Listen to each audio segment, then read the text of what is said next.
We're going back to plastic straws. I think it's okay.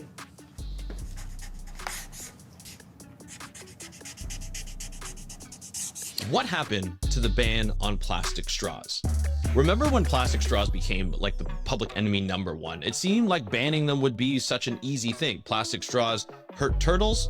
Turtles are good. We want to keep turtles around, so let's ban plastic straws. But it became a lot more complicated than that. And on this episode of the How to Protect the Ocean podcast, we're going to be talking about what went wrong with the plastic ban and how can we do better in the future to protect the ocean. Let's start the show.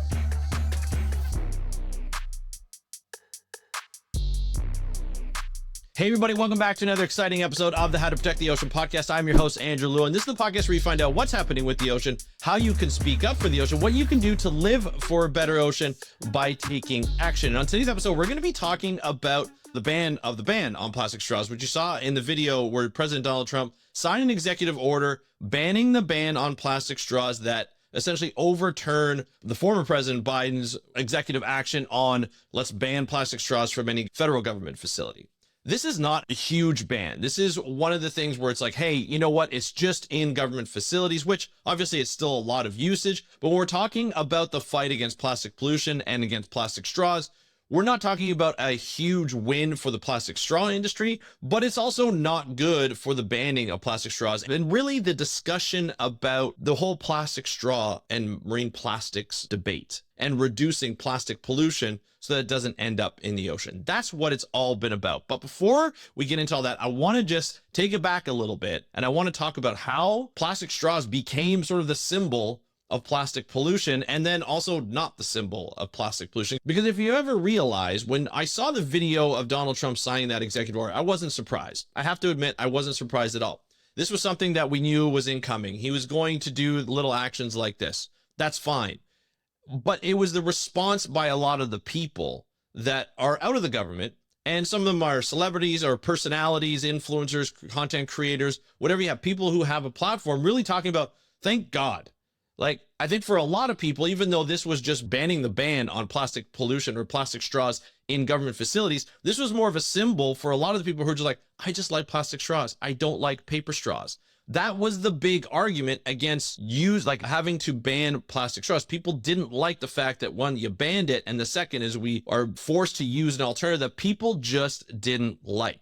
You've probably heard the argument before, paper straws, although they're getting better in quality, they would fall apart in a liquid, right? That's paper falls apart in liquid. And a lot of the early paper straws did that. Now, I don't find a big difference when I use a paper straw, but a lot of people do, and a lot of people hate it. And that's the argument that you see over and over, including the argument that Donald Trump used when he signed that executive order. But let's take it back to how this all started. Back a while ago, about a decade ago, there was a viral video that showed an olive ridley turtle having the plastic straw taken out of its nose. It was stuck in its nose. The scientists that were out doing research, Dr. Nathan Robinson, who's a friend of the podcast, as well as Christine Figgener, who's also a friend of the podcast, been on the podcast talking about this viral video a number of times on this podcast. And it was essentially, they were out doing sea turtle research. They came across this sea turtle that looked like it was in trouble. They pulled it onto the boat. They were going to do a workup to make sure that, one, it was okay, and two, they could do their research. And they noticed that there was something protruding from its nose. The video, as you probably already know, showed a grueling match of trying to pull that object out of the sea turtle. And when they pulled it out, they realized a plastic straw just sort of unfolded. This has never been seen before. Researchers and sea turtle biologists had never really thought of plastic straws being stuck in the nose, but it went viral. And it really launched a campaign on plastic straws. People started their organizations on banning plastic straws. It was just about plastic straws. Companies started selling alternatives to plastic straws. A lot of them were metal that you could reuse, and it was a great option. You could buy for like $1.50 or whatever that might be, and you can reuse them over and over and over again. It took off in a little bit. Everybody was banning plastic straws. Cities were banning plastic straws in the US, in Canada. Countries were banning plastic straws. This all happened in a very short period of time. There's some pushback, as you might expect, because there are some people who needed plastic straws. People with disabilities couldn't use paper straws. They had to use plastic straws. And there were exceptions made for people with disabilities that had to use plastic straws. And here comes the problem after all of that. People were just tired of having to be told what they can and cannot have. People like plastic straws. They were used to plastic straws. And to be honest, a lot of them just never thought of not using plastic straws. Let's be honest, when you're sitting in a restaurant, when you get served a drink, the plastic straw is in there, right? Or a straw is in there and it's automatic. At one point you had to ask not to have a straw. And some people, some waiters would push back, others wouldn't. They say, yeah, no problem, whatever you'd like. It was really up to the consumer, the person in the restaurant, to say, yeah, whether I want plastic straws or not. I remember a couple times I would forget to ask not to have plastic straws, and then they would bring it. Now they put paper straws in it, or they'll give you a straw that's in a wrapper and they'll put it beside you so you can use it if you want, or you don't have to use it. No big deal, right? So the policy response was pretty good when you saw a lot of these plastic straws being banned, especially initially. We saw Starbucks, McDonald's, a lot of places in like Seattle, San Francisco started to ban or phase out plastic straws in general. So governments passed the regulations to restrict the use, and companies were following that, including some companies would come to alternatives to even using straws at all. Now, were they the best alternatives? I don't know. Starbucks said, we're not going to have plastic straws anymore, but we are going to put a cap on it and it's going to be plastic, which was probably worse than the plastic straw. And I think this is where we started to see an unraveling of the campaign. There was so much focus on plastic straws. So many organizations were just focused on plastic straws, banning plastic straws, not using plastic straws, that they really missed out on the bigger problem and using this as what I call a gateway plastic to our usage of plastic in general. This was an opportunity to make people more aware of how much single-use plastic, which is what plastic straws are in our lives. And we just never took advantage as an ocean conservation community. There were some organizations that were kept professing like this is more than just about a plastic straw. Plastic straws only make up 0.03% of marine debris and marine plastics that are in the ocean. So it doesn't really make sense to just focus on a plastic straw. And a lot of people who are against the bans on plastic straws say, why do we care about plastic straws? We shouldn't have to worry about that. We shouldn't be talking about plastic straws. We should be talking about other things, plastic packaging, plastic fishing gear nets. These are the things that we should be talking about and not just plastic straws. Why are we focusing so much on the individual who uses plastic straws and making them feel bad for using plastic straws when there's this whole other avenue to go ahead and say, hey, you know what? Yeah, we have a problem with plastic straws, but there's a bigger problem in single-use plastics. And this is an opportunity to educate the people on what we can do and provide alternatives. Now, I wanted to really dive in to look at how we can actually do these campaigns better, because here's the problem.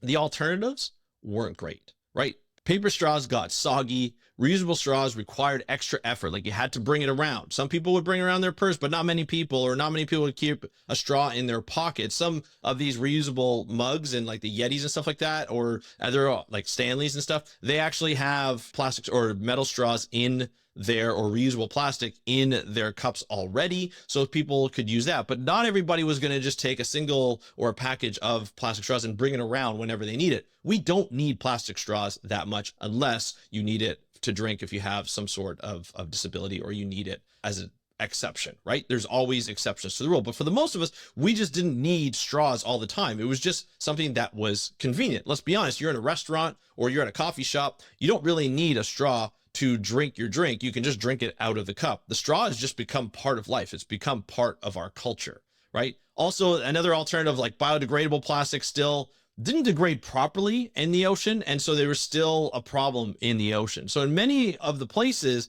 alternative materials were either expensive or unavailable, and they were just inconvenient for a lot of people. So the ban was partially effective, but divisive, and it limited an impact. And it was used as a political tool, right? You saw Donald Trump and Republicans on the campaign talking about plastic straws, and every time you hear, oh, and the plastic straws, everybody's like, oh my gosh, don't talk to me about the plastic straws.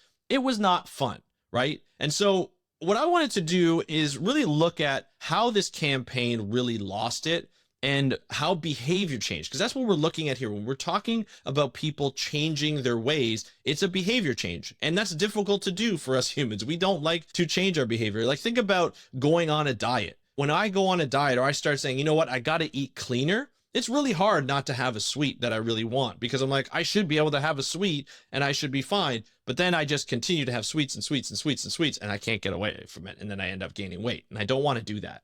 So I have to change my behavior, and that takes a while, and that is hard. And that's one of the hardest parts about eating properly after you're not eating clean, as one would say. So there's a lot of things that we need to know about behavior change. So here's some of the things that we can talk about behavior change. It's the actual psychological reactance. So like people resist being told what to do. So if you say, hey, we're going to ban plastic straws, people are like, why? Like, what's the point? It doesn't consist of all the marine plastics that are in the ocean. It's 0.03%. Why is this a problem? Why is it me that's having one plastic straw? And why am I being isolated and told I'm not doing something right? So we're just going to ban it altogether. People don't like that, right? Restaurant serves drinks without straws unless requested. So that's one way of doing it. So restaurants could just not serve it. And then people are like, I want my plastic straw. And then they'd have to give it to them. Nobody wants to have that kind of conflict. Then there's a status quo bias. So people stick to what's familiar. So like I said, plastic straws have been in our culture for a long time here in North America anyway. And we see it all over the world.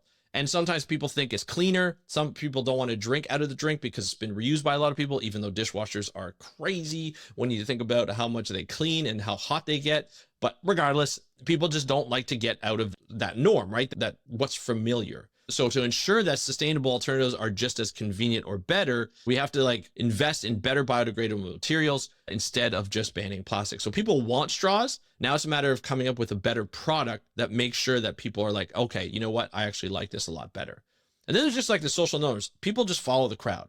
We all know this. We have cults that follow each other. We have people that follow each other. And we always talk about, oh, there's a hockey cult and there's a football cult and there's a basketball cult and all this thing is like a cult following. Movies want cult followings because people will follow what people suggest. And so if people are either for or against something, you're going to be influenced by your peers who are for or against something, right? And so showing that most people are making the switch to sustainable alternatives might be better. So campaigns that highlight businesses or cities that are going plastic free could be a good alternative. Like, you know what?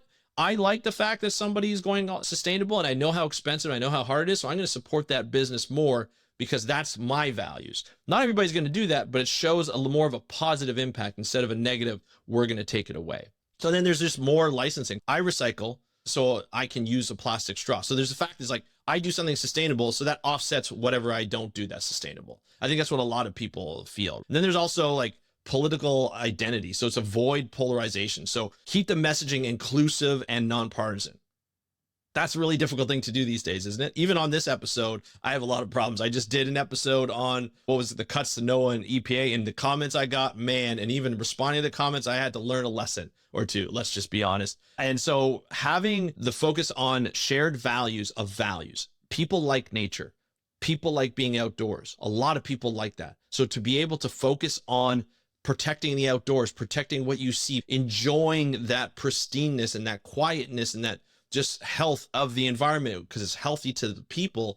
There are people on both sides of the aisle or all sides of the aisle that love nature. And that's what we need to really focus on is those shared values. So there are 5 things that in the future that we can do that will make a more effective campaign. So let's focus on bigger wins. So instead of just straws, target high impact pollution sources. So plastic bags, fishing gear, microplastics, these will all be better.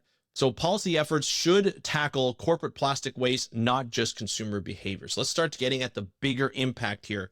Bigger means better. So not just individual waste, talk about bigger impacts. Let's be honest, when we talk about businesses, even businesses here in Burlington, Ontario, a lot of the, like where the office, where everybody's going back to office, all the offices, they don't necessarily have recycling programs. It's all a sham. So let's talk about reducing the waste at corporate levels and at businesses, and we can start doing a lot better. Providing better alternatives. So invest in better materials, like we talked about, biodegradable options that truly break down in the marine environment and not in your mouth. That's really what it comes down to. So paper straws need to get stronger, which I do believe they're getting stronger. I just went to the movies the other day, had a paper straw, and it actually lasted the entire movie, no problem. So I don't know what people are talking about. Maybe it's like the old type of materials, but this is a little better. But you have to invest in better alternatives so that people are like, yeah, I can see this. This is not that big of a deal, right? Especially when we talk about the resistance to behavior change. So shift bans to smart policies.